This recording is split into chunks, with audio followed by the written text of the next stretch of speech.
Salam, hər vaxtınız xeyir olsun mənim əzizlərim. Allaha çox şükürlər olsun ki, mən azadlıqdayam və bir çox məqamlar var ki, onlara aydınlıq gətirmək istəyirəm.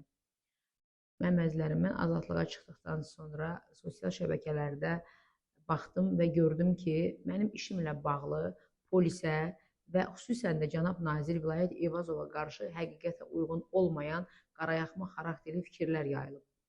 Mən bunlarla bağlı açıqlama vermək istəyirəm. Mən açıq şəkildə demək istəyirəm ki, bu fikirlərin heç biri məndən qaynaqlanmır və mən onları bu yalan məlumatlar yaydığına görə qınayıram. Mən polisimin yanındayam. Mən cənab nazirimiz Vilayət Eyvazovun uğurlu fəaliyyətini bir vətəndaş olaraq dəstəkləyirəm. Mən onun ədalətinə güvənirəm və bugün azadlıqda olmağıma görə də məhz bu ədalətin nəticəsidir. Buna görə də bir vətəndaş olaraq bir daha cənab nazirimizə səmimi qəlbdən öz təşəkkürümü bildirirəm.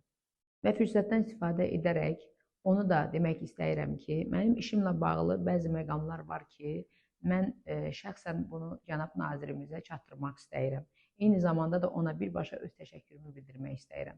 Və cənab nazirimiz, sizdən xahiş edirəm, bir vətəndaş olaraq məni qəbul edəsiniz.